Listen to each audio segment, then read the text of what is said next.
ఈరోజు మన ధ్యానాంశము gospel of blessing, ఆశీర్వాద సువార్త.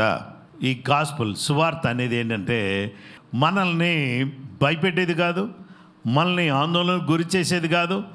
ఇది ఆశీర్వాద సువార్త. ఈ సువార్త అనే దాంట్లో ఏముందంటే ఆశీర్వాదం ఉంది. ఈ ఆశీర్వాదం అనే ఈ వార్త, ఏదైనా మంచి మెసేజ్ మన దగ్గరికి వస్తే మంచిదే, కానీ కొంచెం మనల్ని భయపెట్టే మెసేజెస్ వస్తాయి, కొన్నిసార్లు మనల్ని ఆందోళనకు గురి చేసే మెసేజెస్ వస్తాయి, కానీ కొన్నిసార్లు మనకి ఆశీర్వాదాన్ని తెచ్చేటటువంటి మెసేజెస్ వస్తాయి. ఆమేన్.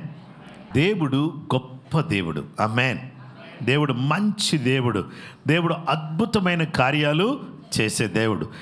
మన పితరుడైనటువంటి అబ్రహాము, ఆ అబ్రహాము గారికి దేవుడు ఏం చేశాడో తెలుసా? ముందుగానే ప్రజలందరూ ఎలాగ దీవించబడతారో, ఎలాగ ఆశీర్వదించబడతారో, ఏ విధమైనటువంటి ఆశీర్వాదాలు ప్రజల మీదకి వస్తాయో అనే విషయాన్ని దేవుడు చాలా క్లియర్గా చూపిస్తూ వచ్చాడు. ఈ విధంగా దేవుడు గొప్ప కార్యాలు చేస్తూ వచ్చాడు. కాబట్టి గలతీ పత్రిక 3:8-9 దేవుడు విశ్వాస మూలముగా అన్ని జనులను నీతిమంతులుగా తీర్చునని లేఖనము ముందుగా చూచి నీ అందు అన్ని జనులందరూ ఆశీర్వదింపబడుదురు అని అబ్రహామునకు సువార్తను ముందుగా ప్రకటించెను. 9 కాబట్టి విశ్వాస సంబంధులే విశ్వాసము గల అబ్రహాముతో కూడా ఆశీర్వదింపబడుదురు. దేవుడు ఏమన్నాడంటే, నీ ద్వారా ప్రజలందరినీ కూడా నేను దీవిస్తాను. అన్ని జనులందరినీ, సకల దేశాల ప్రజలను నేనేం చేసేవాడిగా ఉన్నానంటే దీవిస్తాను, ఆశీర్వదిస్తాను అని చెప్పి దేవుడు తెలియపరుస్తూ ఉన్నాడు. మొదటి విషయం ఏంటంటే ప్రొఫెటిక్ రెవల్యూషన్, ప్రవచనాత్మక ప్రత్యక్షత. నీ అందు అన్య జనులందరూ ఆశీర్వదింపబడుదురు అని అబ్రహామునకు సువార్త ముందుగా ప్రకటింపబడెను. This gospel was revealed to Abraham many years back.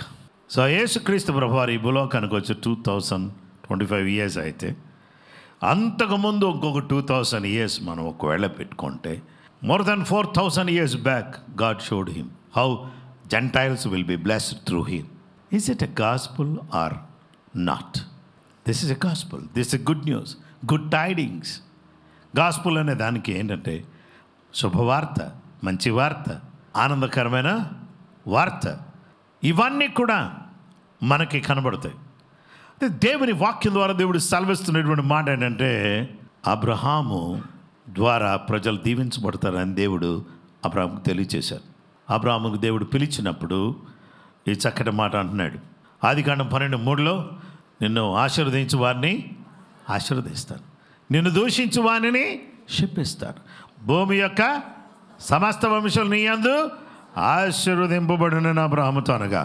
Amen. Praise the lord. ఈ మంచి వార్తను యెరూషలేములోకి తీసుకొచ్చేటటువంటి వాడు ఎవరంటే యేసుక్రీస్తు ప్రభువారు. ఆమేన్.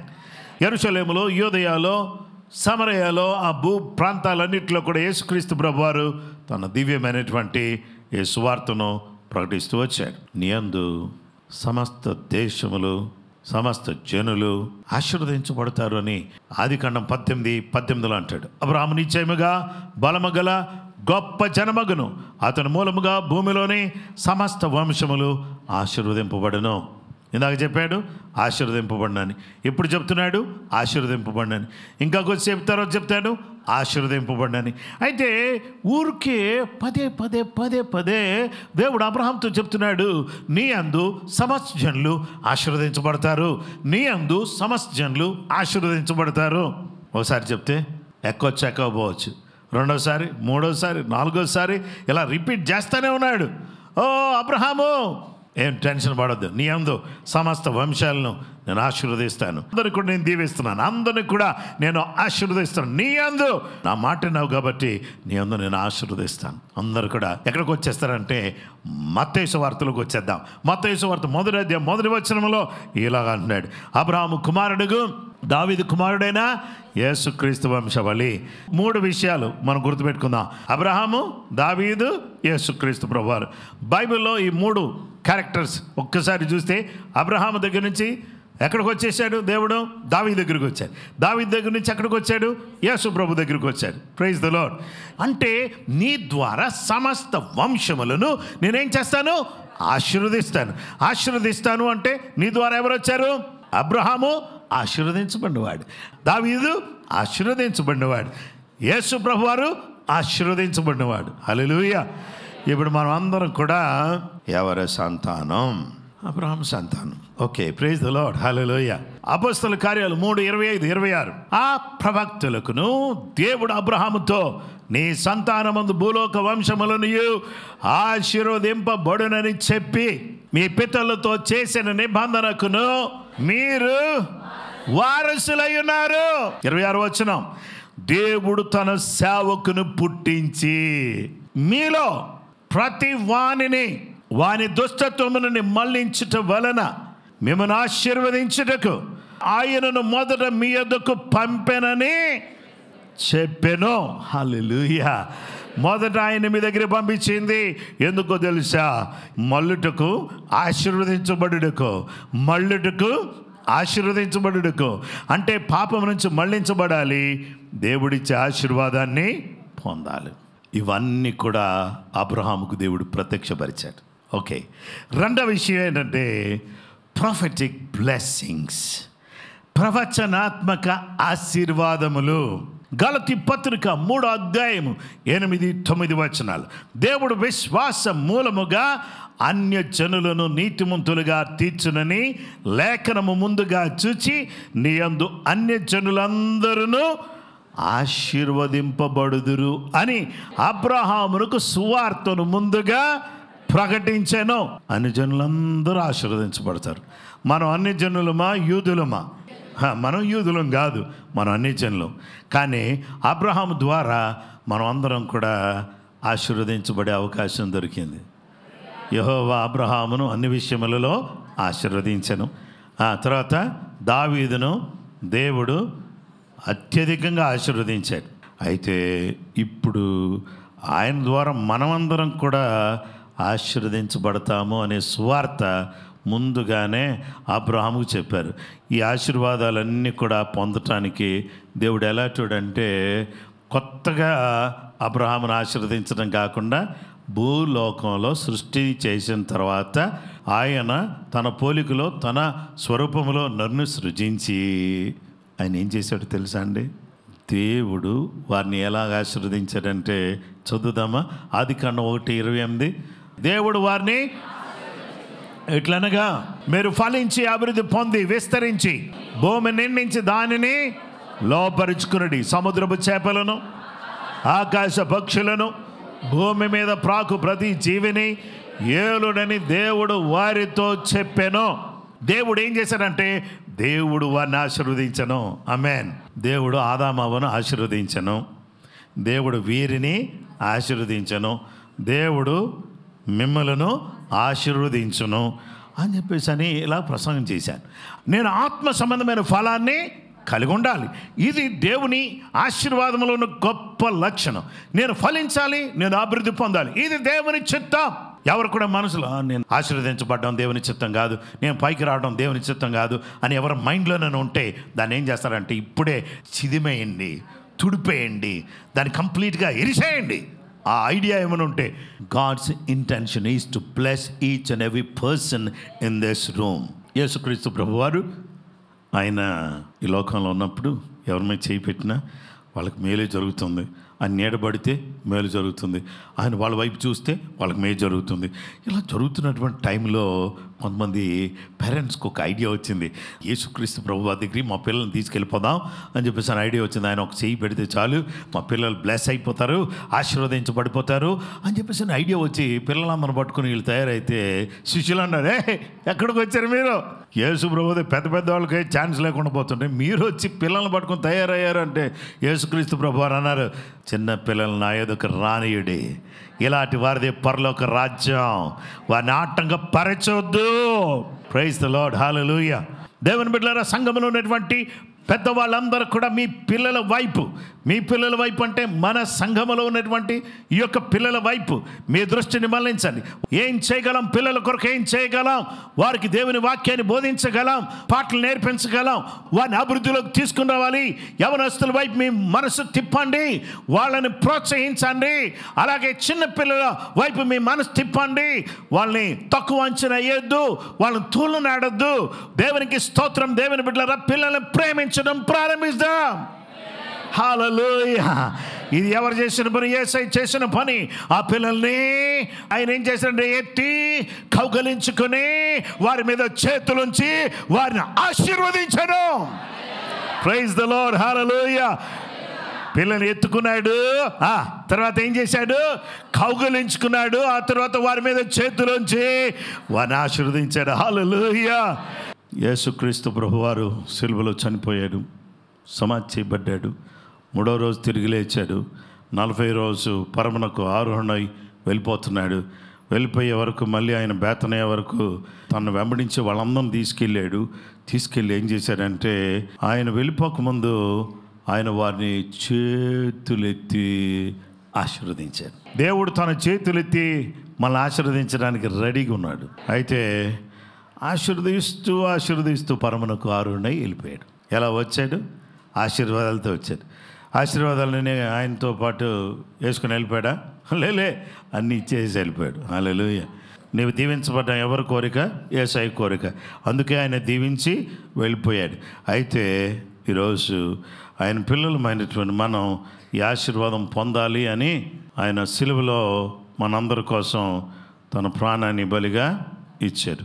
మ్రాను మీద వేలాడి అబ్రహాము పొందిన ఆశీర్వచనాలు మనందరికి కూడా కలగాలని ఆయన ఏం చేశాడంటే, ధర్మశాస్త్ర మూలముగా క్రీస్తు మన కొరకు శాపమై ఆయన శాపము నుంచి మనల్ని విమోచించాడు. మనం ఆశీర్వదించబడ్డానికి ఆశీర్వాదాల్లో మొదటి ఆశీర్వాదం విమోచన, రెండో ఆశీర్వాదం అన్ని విధాలైన ఆశీర్వాదాలు దాని వెంట వస్తాయి. నా రాజ్యాన్ని నీతిని మొదట వెదకండి, అప్పుడు అవన్నీ మీకు అనుగ్రహం. Seek first the Kingdom of God and all these things shall be added to you. అన్నీ కూడా తర్వాత వస్తాయి. మీరు నన్ను వెంబడించకుండా, విమోచించబడకుండా అబ్బాబ్బాబ్బా నాకు ఆశీర్వాదాలను వచ్చి అని అంటే రావు. మనకి దేవుని ఆశీర్వాదాలన్నీ అన్ని జనులమైనటువంటి మనందరికి కూడా దేవుడు కలిగించాలని దేవుడు తన కృప చూపిస్తున్నాడు. సువార్త, ఆశీర్వాద సువార్త, దాన్ని అబ్రహాముకు బయలుపరిచాడు, ప్రత్యక్షత. రెండవది ఆశీర్వాదాలు ఇచ్చాడు. ఆ తర్వాత ఆశీర్వాద సువార్త. ఇక దేవుని బిడ్డలారా, మూడో విషయం ఏంటంటే ప్రొఫెటిక్ ఫ్యూచర్, ప్రవచనాత్మక భవిష్యత్. ఈ భవిష్యత్తును గురించి ఆలోచన చేస్తే విశ్వాస సంబంధులే అబ్రహాము ద్వారా ఆశీర్వదించబడుతున్నారు. అబ్రహాము ద్వారా మనకు కలిగేటటువంటి ఆశీర్వాదంలో మొదటిది ఏంటంటే మనమందరం నీతిమంతులుగా చేయబడుతున్నాం. విమోచించబడి క్రీస్తునందు మనమందరం నీతిమంతులుగా చేయబడుతున్నాం. గలతీ పత్రిక 3:26 యేసుక్రీస్తునందు మీరందరూ విశ్వాసము వలన దేవుని కుమారులై ఉన్నారు. మీరందరూ దేవుని కుమార్తెలై ఉన్నారు. మీరందరూ దేవుని పిల్లలై ఉన్నారు. ఆ పిల్లలు అనబడినటువంటి వారు విశ్వాసం మనం పిల్లలుగా చేసింది. బాప్తిస్మం ఆయన్ని ధరించుకునేటట్టు చేసింది. విశ్వాసం మన పిల్లలుగా చేసింది. బాప్తిస్మం ఆయన ధరించుకునేటట్టు చేసింది. చూడండి, ఈ కోటు ధరించుకున్నట్టుగా మనం క్రీస్తును ధరించుకుని ఉన్నాం. ఇప్పుడు అందరూ ఎవరిని చూడాలి? మనలో యేసయ్యను చూడాలి. క్రీస్తును ధరించుకున్నారా? క్రీస్తు నందు విశ్వాసం ద్వారా కుమారులై ఉన్నారా? Okay, praise the lord. బాప్తిస్మం ద్వారా మీరు క్రీస్తుని ధరించుకున్నారా? మీరు బాప్తిస్మం పొందారా? ఒకవేళ అలాగా బాప్తిస్మం పొంది ఉంటే క్రీస్తుని ధరించుకున్నారు. మీరు దేవుని కుమారులై ఉన్నారు, క్రీస్తును ధరించుకున్నారు. ఇప్పుడు గలతీ పత్రిక 3:29 విశ్వాసం ద్వారా కుమారులై ఉన్నారు. Praise the lord. ఆ తర్వాత కుమారులైనటువంటి మీరు ఏమయ్యారు అని అంటే క్రీస్తును ధరించుకున్నారు. ధరించుకున్న మీరు ఇప్పుడు ఏమై ఉన్నారు? అబ్రహాం యొక్క సంతానమై ఉన్నాం. విశ్వాసం ద్వారా దేవుని కుమారులు, బాప్తిసం ద్వారా క్రీస్తును ధరించుకున్నాము. అందువల్ల ఇప్పుడు మనం అందరం కూడా ఏమై ఉన్నాము? మీరు క్రీస్తు సంబంధులా? అవును. ఆ పక్షమందు అబ్రహాం యొక్క సంతానమై ఉన్నారు మీరు. Praise the lord. అయితే ఇప్పుడు అబ్రహాము సంతానం కాబట్టి ఇప్పుడు మీరు దేనికి వారసులై ఉన్నారు? వాగ్దాన ప్రకారము వారసులై ఉన్నారు. ఇప్పుడు అబ్రహాముకు ఇక్కడ నిలబడినటువంటి ఎన్నో సంవత్సరాలు, వేల సంవత్సరాల తర్వాత వచ్చిన జాషువా ఏమైపోయాడు? వారసులైనా. హల్లెలూయా, ప్రైజ్ ది లార్డ్. మీరు అందరు కూడా ఏమయ్యారు? వారసులయ్యారు. వారసులు అంటే మామూలు వారసులు కాదు. ఏ రాజ్యానికి వారసులు అంటే పరలోకానికి వారసులు, దేవునికి వారసులు. అబ్రహాముకు పొందిన ఆశీర్వాదాన్ని, అబ్రహాం దగ్గర బంగారం ఉంటే మీ దగ్గర ఉన్నట్టేనా? మా నాన్న దగ్గర ఉంటే పిల్లల దగ్గర ఉన్నట్టుగా అన్ని విషయంలో యెహోవా అబ్రహామును ఆశీర్వదించాడు. ఆ ఆశీర్వాదాలన్నీ అబ్రహాముతో ఆపేయకుండా మన దగ్గర వరకు తీసుకొచ్చి మనకు కూడా ఆశీర్వాదాలు ఇచ్చి మనకు మంచి భవిష్యత్తును ఇస్తున్నటువంటి గొప్ప దేవుడు ఎంత గొప్పవాడు! అందరి బట్టి దేవునికి స్తోత్రం కలుగునుగాక. ఆయన సన్నిధిలో చప్పట్లు కొట్టిన తక్కువే, పాటలు పాడిన తక్కువే, మహిమ పరిచిన తక్కువే, స్తుతించిన తక్కువే, నోరు తెరిచి దేవుని ఘనపరిచిన తక్కువే. హల్లెలూయా. ఎంత అద్భుతమైన ప్లాన్! అక్కడి నుంచి ఇక్కడ వరకు ఎట్లా తీసుకొస్తున్నాడు అనేది బలి ఆశ్చర్యం అండి. ఎక్కడి నుంచి ఎక్కడ తీసుకొచ్చాడు? అబ్రహాం దగ్గర నుంచి ఈరోజు ఇక్కడ నిలబడిన జాషువా దగ్గరికి వరకు తీసుకొచ్చాడంటే మామూలుడు కాదు మన దేవుడు. హల్లెలూయా, అద్భుతకరుడు. వాగ్దానం ప్రకారంగా మీరు అందరూ కూడా ఏమయ్యన్నారు? గలతీ పత్రిక 6 అధ్యాయం 7, 8 వచనాలు. మోసపోకుడి దేవుడు వెక్కిరింపబడడు, మనుషుడు ఏమి విత్తునో ఆ పంటనే కోయును. ఎలాగనగా తన శరీరేచ్ఛను బట్టి విత్తువాడు తన శరీరమును క్షయమైన పంట కోయును, ఆత్మను బట్టి విత్తువాడు ఆత్మ నుండి నిత్య జీవమును పంట కోయును. ఏ పంటకు వస్తాడు? నిత్య జీవం అనే పంట. శరీరాన్ని బట్టి విత్తితే క్షయము అనే పంట, ఆత్మను బట్టి విత్తితే నిత్య జీవం అనే పంట. చూడండి, నేను అన్నీ కూడా శరీర క్రియలు చేసుకుంటూ నా ఇష్టం వచ్చినట్టు బతికేసి నేను ఏమాత్రం దేవుని వాక్యానికి లోబడకుండా నా జీవితంలో ఇక నా ఇష్టం వచ్చినట్టు నేను జీవించేస్తాను అని అంటే క్షయము అంటే నాశనము అనే పంట కోస్తావు. కానీ ఆత్మను బట్టి విత్తుతూ దేవుని సన్నిధిలో పరిశుద్ధంగా, పవిత్రంగా, యథార్థంగా బతుకుతూ ఉంటే నిత్య జీవం అనే పంట కోసుకుంటాం. సువార్త నమ్మిన ప్రతి వాళ్ళు కూడా ఎక్కడ ఉండాలని కోరుతున్నాడంటే నిత్య జీవంలో ఉండాలి, అని రాజ్యంలో ఉండాలి. మీ భవిష్యత్తు ఎలా ఉండబోతుంది తెలీదు పాస్టర్ గారు. మీ భవిష్యత్తు ఏంటంటే బంగారు వీధుల్లో మీరు తిరుగుతారు. మీ భవిష్యత్తు ఏంటి? మీరు యేసుతో సహవాసం చేస్తున్నారా? Praise the lord. అలాగే యేసయ్యను మీరు ఆరాధన చేస్తున్నారా? Praise the lord. అలాగే పరలోక రాజ్యంలో మీరు ఉండబోతున్నారా? నిత్య జీవాన్ని అనుభవించి నిరంతరం బంగారు వీధుల్లో తిరగబోతున్నాం. ఈ సువార్త అబ్రహాముకి ఎందుకు చూపించాడు అంటే, అబ్రహాము నీ సంతానమును నేను ఆశీర్వదిస్తాను. ఎలాంటి ఆశీర్వాదాలు ఇస్తాయి? వెండి ఇస్తావా, బంగారం ఇస్తావా అంటే, వెండి బంగారాలు కాదయ్యా, నేను వెండి బంగారాల కంటే విలువైనటువంటి నా రాజ్యాన్ని నా ప్రజలకు నేను ఇవ్వబోతున్నాను. ఆ రాజ్యములో నా ప్రజలు ఉండబోతున్నారు. ఆ రాజ్యములో నా ప్రజలందరూ ఉండడానికి ఇదిగో సువార్త. నేను అబ్రహాముకు ముందుగా చెప్పా, ఆ సువార్తను మీ దగ్గర తీసుకొచ్చా. ఈ సువార్త అందరి దగ్గరికి వ్యాప్తి చెందాలి. ఈ సువార్త ఎప్పుడైతే ఎక్కడైతే ప్రకటించబడుతుందో వాళ్ళ జీవితాలన్నీ కూడా అద్భుతంగా మారిపోయి, వాళ్ళ భవిష్యత్తే మారిపోయి, వాళ్ళు పరలోక రాజ్యానికి వారసులైపోతారు. ఏ సువార్త అంతా కూడా దేవుని గురించి అంటే నా గురించి కాదు, అబ్రహాముని గురించి కాదు, ఇస్సాకుని గురించి కాదు, దావీదుని గురించి కాదు, యేసుక్రీస్తు ప్రభువుని గురించే సువార్త. ఏ సువార్త అందరికీ చాటించబడును గాక. కృప అందరికీ కలుగును గాక. ప్రభు మిమ్మల్ని, మీ కుటుంబాలను దీవించును గాక.